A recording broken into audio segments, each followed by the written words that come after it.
Fertility evaluation. So, fertility evaluation ఎవరికి చేస్తారో అనేది మనం తెలుసుకుందాం. ఒక కపుల్ అనేది 1 ఇయర్ రెగ్యులర్‌గా ఇంటర్‌కోర్స్ ఏజ్ ఆఫ్ 20 నుంచి 35 years and more than 35 years వాళ్ళు 6 మంత్స్ ట్రై చేసిన వాళ్ళకి మనం ఫర్టిలిటీ ఎవాల్యుయేషన్ అనేది చేస్తాం. వీళ్ళకి ఫస్ట్ బేసిక్‌గా ఏంటంటే స్కాన్ చేసి చూస్తాం. స్కానింగ్‌లో యూట్రస్ ఎలా ఉంది, ఓవరీస్ ఎలా ఉన్నాయి, ఓవరీస్‌లో ఎన్ని నంబర్ ఆఫ్ ఫాలికల్స్ ఉన్నాయి అవన్నీ చూసుకుంటాం. యూట్రస్‌లో ఏమైనా ఫైబ్రాయిడ్స్ ఉన్నాయా? లేదంటే యూట్రస్ అనేది అడినోమయోటిక్ ఉందా? లేదంటే ఓవరీస్‌లో ఏమైనా సిస్ట్ ఉన్నాయా అనేది బేసిక్‌గా చెక్ చేస్తాం. హస్బెండ్ పరంగా చూస్తే మనం ఏం చేస్తామంటే సీమెన్ అనాలిసిస్ చెక్ చేస్తాం.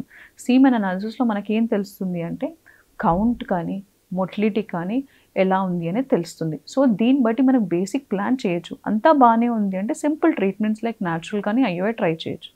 కానీ డీవియేషన్‌లో, స్పెర్మ్ అనాలిసిస్‌లో కానీ, కౌంట్‌లో కానీ, మొటిలిటీలో గానీ ఇష్యూస్ ఉన్నా ఫీమేల్ పరంగా స్కాన్‌లో నంబర్ ఆఫ్ ఫాలికల్స్ తగ్గితే వీళ్ళు advise to go for higher treatment like IOI, IVF. And next level investigations ఏం చేస్తామంటే అంతా బాగుండి నెక్స్ట్ లెవెల్‌గా మనము బేసిక్‌గా అయినా కన్సీవ్ అవ్వట్లేదు అంటే మనం హస్బెండ్‌కి డీఎఫ్ఐ అనేది ఒక సజెస్ట్ చేయొచ్చు. డీఎఫ్ఐ అనేది ఏంటంటే డీఎన్ఏ ఫ్రాగ్మెంటేషన్ ఇండెక్స్. అంటే సీమెన్ అనాలిసిస్ అంతా బాగున్నా కూడా కౌంట్, మొటిలిటీ అన్నీ బాగున్నా కూడా ప్రెగ్నెన్సీ రాకపోవడం కానీ, అబార్షన్స్ అవ్వడం వాళ్ళకి మనం హస్బెండ్‌కి డీఎఫ్ఐ చేసుకోమని చెప్తాం. ఫీమేల్ పరంగా చూస్తే ఏంటంటే బేసిక్‌గా మనము ట్యూబ్ టెస్ట్ కూడా చెక్ చేయమని చెప్తాము.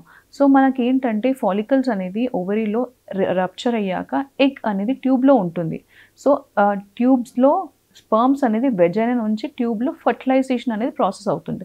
సో, మనకి మెయిన్‌గా బేసిక్‌గా ఏంటంటే ట్యూబ్స్ అనేది చాలా ఇంపార్టెంట్ కాబట్టి హెచ్ఎస్జీ ట్యూబ్ అంటే ట్యూబ్ టెస్ట్ అనేది అడ్వైస్ చేస్తాం. ఇంకొకటి ఏంటంటే hormonal profile like FSH, LH and E2 hormones కూడా చెక్ చేస్తాం. Thank you.